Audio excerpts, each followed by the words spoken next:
What's up, guys? It's Ahmed, and today we're going to talk about something quite interesting. And the topic of the day is that why countries devalue their own currencies intentionally. If you are not too much into finance and economics, it may be a shocking fact to you. But yes, countries do this intentionally. Let me explain it to you with an analogy. For example, there's a restaurant in your area and it's really struggling for a while. And so what it actually does is that it lowers the prices and suddenly it becomes attractive to the customers. And when those customers who were leaving that restaurant for the better ones, cheaper ones, are coming back now, and the business started to get great. And this is how this whole concept works. Countries actually devalue their currency to make its exports cheaper for foreign buyers. Actually, it is that how it can be possible. Yeah, it is possible.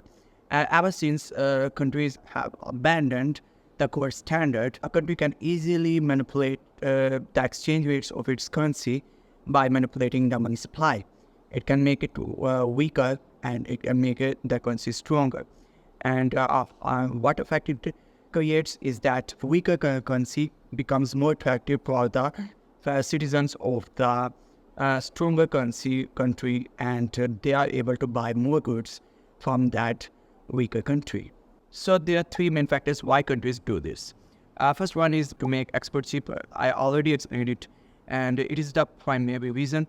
It actually stimulates economic growth and employment in the export doing manufacturing areas of the economy. Second one is to shrink the trade deficits.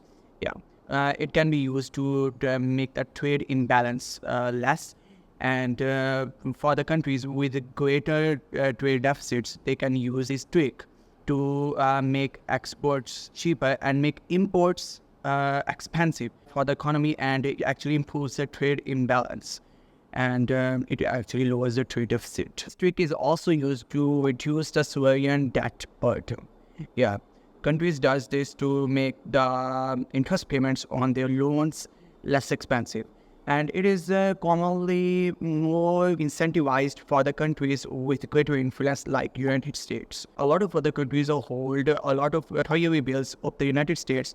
And if United States use this trick, it can be incentivized for them, and it will make the interest payments on that debt less expensive because the country is increasing the monetary supply and using that money to pay out its debts. So it can be used in this way, but it's very harmful. So if we talk about the harms of it, the first harm is that it can make exports cheaper. Yes, it can make. But once the exports become cheaper, the demand of those goods in other countries started to increase. And if the demand gets increased, the prices also gets increased. And it will eliminate the effect of devaluation.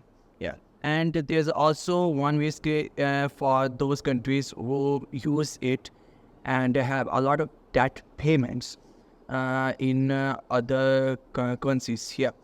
For example, let's assume that there's China and there is United States, and China owes a lot of money to United States. And if China uses this devaluation thing, it will make its currency less expensive. It makes its currency cheap for United States, and China has to pay more debt, more interest payments to United States because of its currency getting devalued.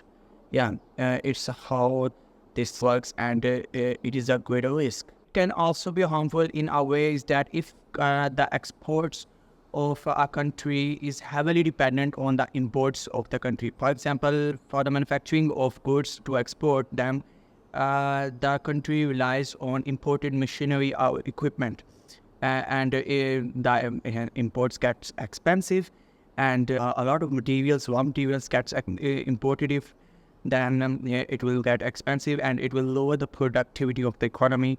So it's bad. It's also a major risk is that it may cause trade war or currency war between a lot of economies and countries. If one country devalues its currency, in response to that, the country also devalues its currency to eliminate the effect. So, and it may have a domino effect. So if we talk about example, in 2015, China actually devalued its own currency by 3%. Yeah.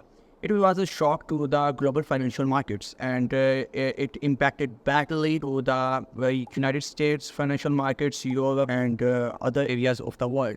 There was a lot of criticism on China for doing it, and actually there was a main motive behind doing this was to be included into the SDR basket of the IMF. Yeah, special drawing rights basket. It is a kind of a currency, but it's not actually a currency. And this currency is actually backed by the major economies, backed by the interest rates of the major economies, average of those interest rates.